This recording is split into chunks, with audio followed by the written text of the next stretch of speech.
Dr. Elara Miles adjusted her oxygen mask and peered over the jagged terrain of Zephyria, the desolate planet that had become her obsession. A soft wind carried dust that sparkled faintly under the pale lavender sky, a reminder of the planet's rich mineral composition. The Odyssey orbited far overhead, its distant presence tethered to humanity's ambitions among the stars. The handheld scanner in her gloved hands pinged, signaling something unusual just over the next rise. She climbed the rocky outcrop with practiced ease, her boots crunching against the metallic earth. What she saw on the other side stopped her in her tracks. Nestled in a shallow crater were three creatures unlike anything she had ever encountered. Their bodies, no larger than a human toddler, were covered in iridescent scales that reflected light in shifting hues of blue, gold, and crimson. Long, whip-like tails lay coiled around their delicate frames, and their wings, though underdeveloped, glimmered like fragments of a shattered star. They were dragon-like, but undeniably alien. As she moved closer, the scanner buzzed wildly. The creature's vital signs were weak, their small chests rising and falling erratically. Elara knelt beside the nest, her medical training taking over. She carefully observed their condition, signs of dehydration, malnutrition, and exposure to the planet's harsh environment. A soft, mournful sound escaped from one of the hatchlings, and Elara's heart clenched. "Who left you here?" she whispered, her voice trembling with equal parts awe and sorrow. She began recording her findings into her hollow journal. Specimen observation: hatchlings appear to be of unknown species. Quadrupedal with underdeveloped wings and unique luminescent scales. Initial scan suggests partially crystalline internal structures, possibly biotic integration of mineral and organic components. Elara hesitated. Something about their condition didn't seem natural.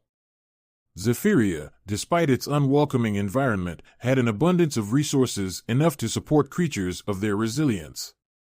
Her scanner picked up faint traces of bioengineered markers in their DNA, suggesting artificial origins. Someone had created them. Someone had left them to die.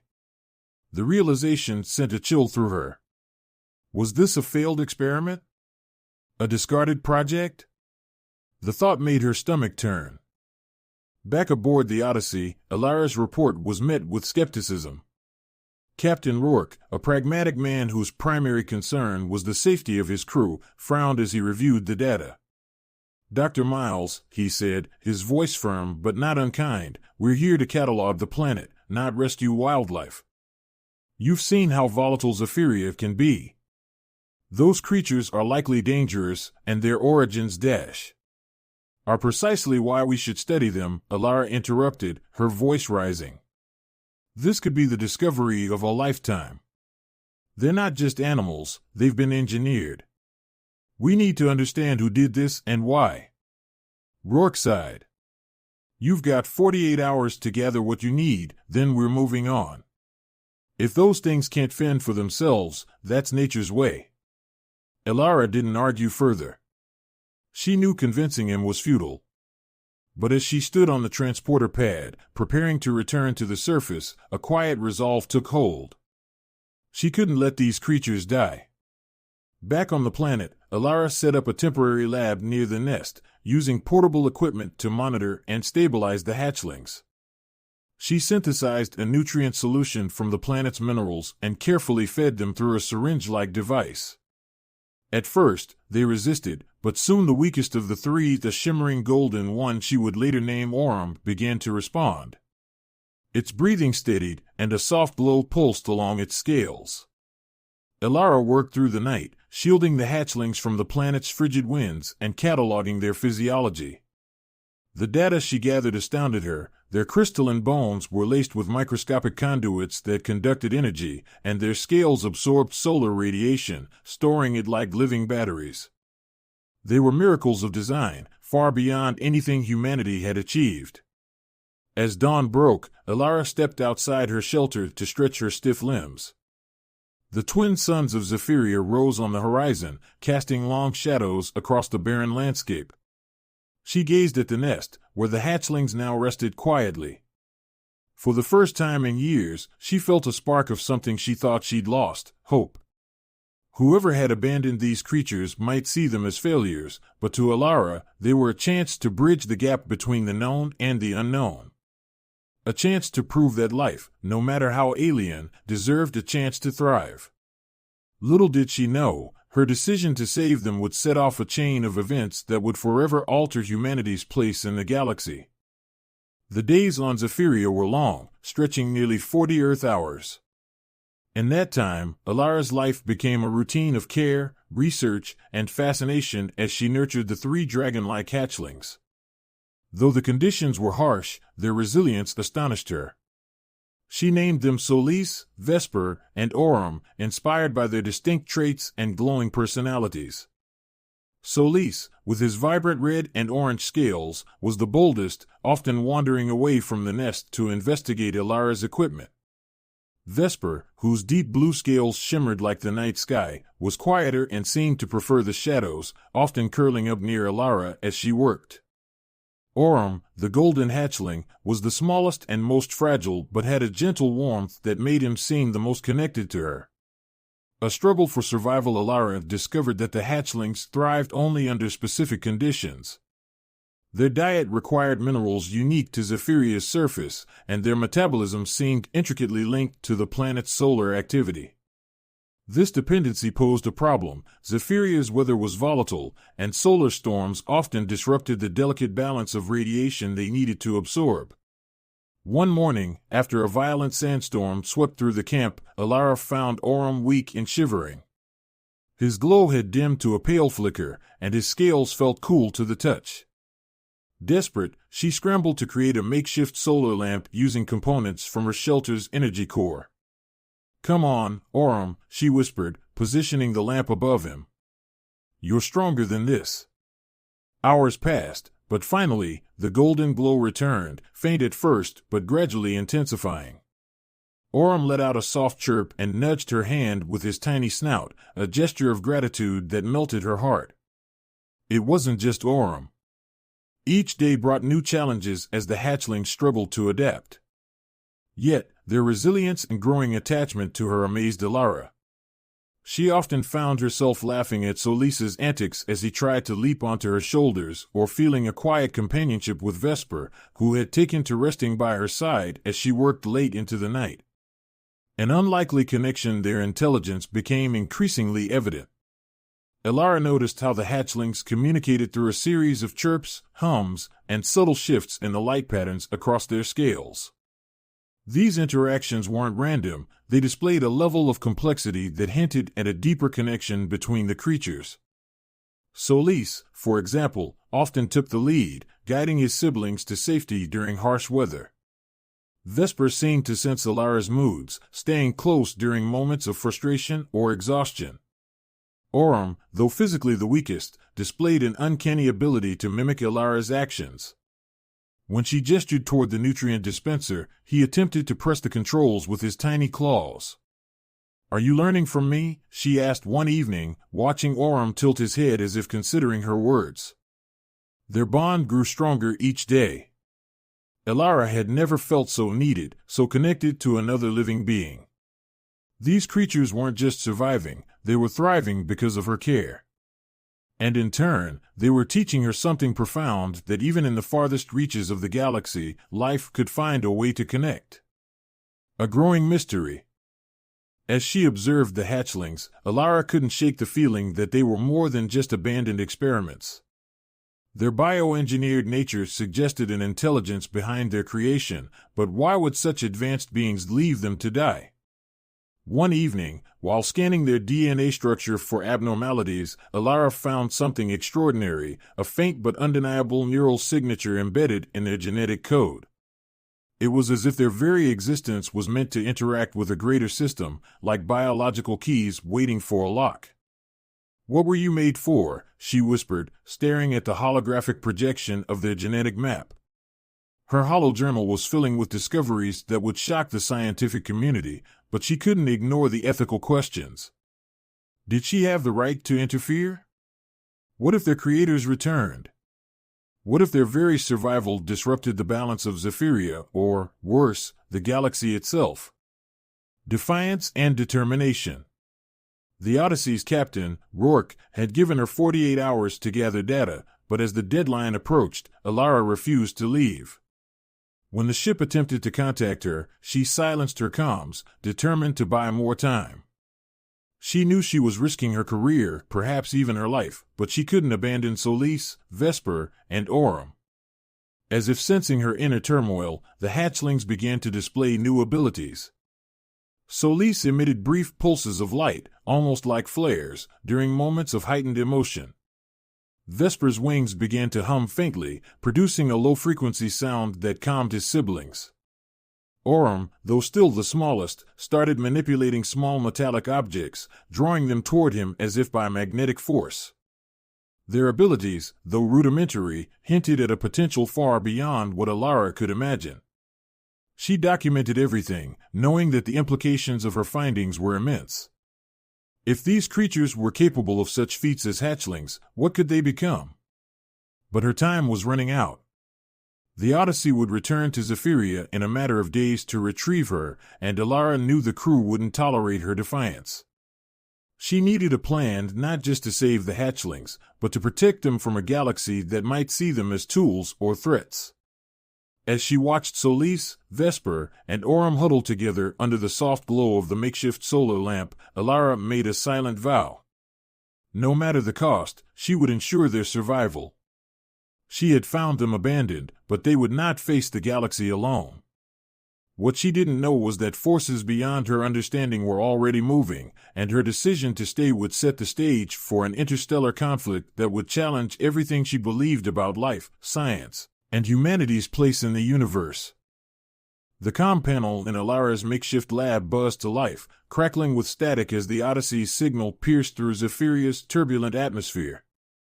Alara froze mid-note, her stylus hovering over her hollow journal. The voice of Captain Rourke came through, stern and unyielding. "Dr. Miles, your time is up. We're sending a retrieval team. Prepare for immediate extraction." Alara's pulse quickened. She glanced at the hatchlings, who chirped and hummed softly, their scales flickering with light. The thought of abandoning them, leaving them to the mercy of whoever might stumble upon them next, was unbearable. But the sound of the captain's voice confirmed her worst fear. She didn't have a choice. A threat from the shadows. Before she could respond to the call, the ground trembled beneath her feet. At first, she thought it was another one of Zephyria's unpredictable quakes, but then she heard the unmistakable roar of engines.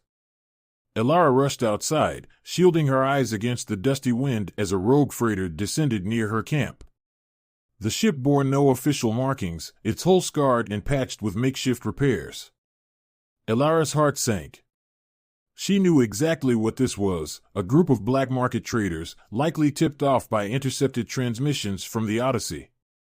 The hatchlings' unique abilities would fetch an astronomical price on the galactic black market. The freighter landed with a hiss, and a group of armored figures emerged, their weapons glinting under Zephyria's twin suns. Alara ducked back into the lab, heart pounding, and activated her emergency beacon. The traders weren't here for negotiation, they were here to take the hatchlings. A desperate defense. Alara's mind raced as she secured the lab's doors and activated the defense drones she'd cobbled together from spare parts. They were rudimentary at best, designed to repel wildlife, not armed mercenaries. She turned to the hatchlings, who huddled together, their scales dimming with fear. "It's okay," she whispered, though her voice trembled. "I'll protect you." The first wave of traders breached the perimeter, their blasters making quick work of the drones. Alara grabbed a pulse rifle she'd never expected to use and took a defensive position by the entrance. Her aim was shaky, but desperation steadied her hand. She fired, the weapons recoiled, jarring her shoulder, and managed to hit one of the intruders, sending him sprawling. But there were too many. The traders moved with precision, their tactics honed from years of hunting exotic life forms. Alara knew she couldn't hold them off for long. Then, something extraordinary happened. Solis, the boldest of the hatchlings, let out a piercing cry. His scales flared with radiant light, blinding the nearest trader and sending him stumbling backward. Vesper followed, his wings vibrating to produce a deep, resonant hum that disoriented the attackers, causing them to drop their weapons. Orm, the smallest, focused intently on a pile of metallic debris, and to Alara's astonishment, the pieces flew through the air, slamming into the intruders like projectiles. Alara watched in awe as the hatchlings worked together, their abilities far more advanced than she'd imagined. But the traitors were regrouping, and their leader, a hulking figure with a plasma cannon, raised his weapon. "You think these creatures belong to you?" he sneered. "They're worth more than your life." Alara stood protectively in front of the hatchlings, her pulse rifle raised but trembling. "They're not property," she said, her voice steady despite her fear. "They're alive. They're intelligent. And they're not going anywhere with you." Before the leader could fire, a deafening roar filled the air. A brilliant light split the sky as a squad of Galactic Council enforcers descended from orbit. Their sleek, silver ships landed with precision, and armored troops poured out, weapons drawn. The Council's intervention. The traitors, realizing they were outmatched, surrendered quickly. The Council enforcers detained them, confiscating their weapons and ship. Alara, still clutching her rifle, collapsed to her knees in relief as the leader of the enforcement team approached. "Dr. Miles?" the officer asked, his helmet retracting to reveal a stern but kind face.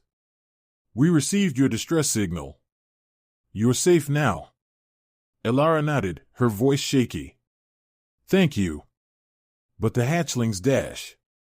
The officer raised a hand to stop her. "We know about them. Your captain forwarded your reports to the council. That's why we're here." The weight of her defiance hit Alara. If the council knew about the hatchlings, they might decide their fate without her. She stood, squaring her shoulders. "I won't let them be taken or harmed. They're not just creatures, they're dash. Special," the officer interrupted. "And protected under Galactic Code 238. They're classified as an endangered life form with potential sentience. You've done the right thing, Dr. Miles. The Council will ensure their safety." A turning point. As the enforcers secured the area, Alara explained the hatchlings' abilities and her theories about their origins. The officer listened intently, nodding at her observations. "The Council will want to study them further," he said, "but only in a secure environment. We're designating Zephyria as a protected zone, and you, Dr. Miles, are appointed as their guardian and lead researcher." Alara's breath caught. "You mean I can stay with them?" The officer smiled faintly. "You've already proven you're the only one they trust. But be warned, this will draw attention. Not everyone in the galaxy respects our laws, and some will see these creatures as a threat or a prize." Alara nodded. She didn't need the warning. She already knew the risks. As the traitors were escorted away and the enforcers departed, Alara sat by the hatchlings, who chirped softly and nuzzled her hands. They had fought beside her, protected her as much as she had protected them. They weren't just hatchlings anymore, they were her family. She gazed at the twin suns setting on the horizon, their light casting a golden glow over the camp. Zephyria had become more than a barren planet. It was a sanctuary, a place where life, no matter how alien, could thrive. But in the back of her mind, she couldn't ignore the question that lingered: who had created these beings, and why? And would they come back? The weeks following the Galactic Council's intervention brought an eerie calm to Zephyria. The rogue traders were gone, the planet was declared a protected zone, and Alara had officially been appointed as its guardian. A small research station was built near her camp, complete with advanced equipment and supplies provided by the Council. But with these newfound resources came new responsibilities and new questions. A world in harmony. Alara marveled at how the hatchlings adapted to their environment. With the threat of traitors gone, she allowed them to explore more of the terrain. Solis, ever the bold leader, took to soaring short distances on his underdeveloped wings, gliding down rocky slopes with wild chirps of joy.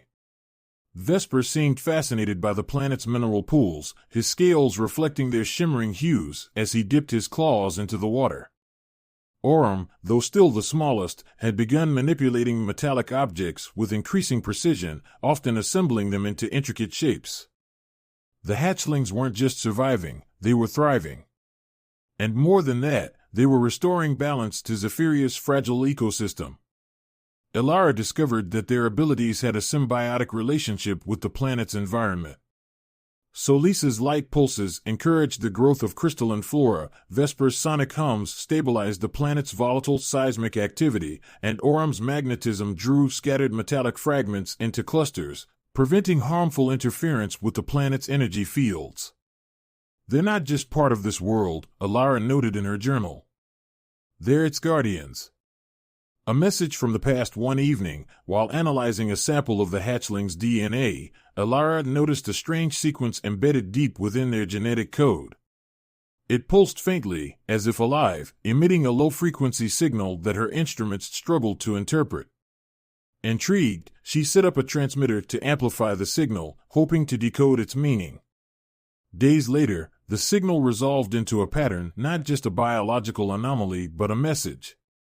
The holographic display projected a series of glyphs and symbols, followed by a visual map of the galaxy. At the center of the map was a glowing marker, a star system Elara didn't recognize. Beneath it, a single phrase appeared in Galactic Common: "Protect the Sentinels. The balance depends on them." Elara stared at the message, her mind racing. The hatchlings weren't random experiments. They were deliberately engineered, not as weapons, but as something far more significant, sentinels meant to preserve the stability of their world, and perhaps others. But who had created them? And why had they been abandoned? A dangerous revelation. Elara's discovery didn't remain a secret for long. The signal, amplified by her equipment, drew the attention of others, not just the Galactic Council, but darker forces. A powerful syndicate known as the Obsidian Collective, notorious for its trade in advanced bioengineering and rare species, intercepted the signal and dispatched a fleet to Zephyria. One quiet afternoon, the sky darkened as the fleet descended. Massive black ships loomed overhead, their engines emitting a deep, ominous hum. Elara's heart sank as she rushed to gather the hatchlings, her mind racing for a way to protect them. A voice boomed over the comm system, cold and mechanical. "Dr. Elara Miles, surrender the creatures. They belong to us." She had no time to respond before the collective's ground troops began advancing. Unlike the rogue traders, these soldiers were highly trained, their technology far surpassing anything Elara had encountered before. The station's automated defenses activated, but they were quickly overwhelmed. Elara knew she couldn't fight them alone. The sentinels awakened. The hatchlings, sensing the danger, began to glow with an intensity Elara hadn't seen before. Solis stood at the forefront, his scales radiating a brilliant red-orange light. Vesper unfurled his wings, the hum of his vibrations growing deeper, resonating with the ground itself. Orm, now pulsing with golden light, floated metallic debris into the air, forming a protective barrier around Elara. "They're trying to protect me," Elara whispered, both terrified and awestruck. The collective's forces opened fire, their weapons aimed directly at the hatchlings. But as the first volley of plasma bolts approached, the hatchlings acted as one. Solis emitted a blinding flare that disoriented the attackers, Vesper's sonic waves knocked weapons from their hands, and Orm manipulated the metallic barrier into a swarm of projectiles, sending them hurtling toward the enemy. Elara watched in awe as the hatchlings fought back, their abilities fully unleashed for the first time. They weren't just defending themselves, they were defending her, and the very planet that had become their home. A galactic turning point. The collective's forces, despite their superior technology, were no match for the hatchlings' coordinated power. As their fleet retreated, battered and defeated, a council warship arrived in response to Elara's distress signal. The Council fleet pursued the fleeing attackers, securing Zephyria's safety, at least for now. In the aftermath, the Council's representatives arrived on the planet to assess the situation. Elara, standing among the exhausted but triumphant hatchlings, made her case. "These creatures aren't just rare," she said. "They're vital. They're the key to understanding not just this planet, but the balance of life across the galaxy. If we protect them, we're not just saving a species, we're safeguarding a future we don't fully understand yet." The Council agreed. Zephyria's status as a protected zone was solidified, and additional resources were allocated to its defense. Elara was granted permanent guardianship of the hatchlings, with a team of scientists and researchers to assist her. A new mission. As the days turned to weeks, Elara began to unravel more of the mystery behind the hatchlings' creation. The star system marked in the signal's message became her next goal. With the Council's blessing, she began preparations for a journey to uncover the truth about the hatchlings' creators and their purpose. Solis, Vesper, and Aurum continued to grow, their bond with Elara deepening. They were no longer just abandoned creatures, they were her family, her purpose, and a beacon of hope for the galaxy. As she stood beneath Zephyria's twin suns, watching the hatchlings playfully glide through the air, Elara smiled. The universe was vast and filled with dangers, but it was also filled with wonder. Together, they would face whatever came next. The hatchlings had been abandoned, but they were no longer alone. And neither was she.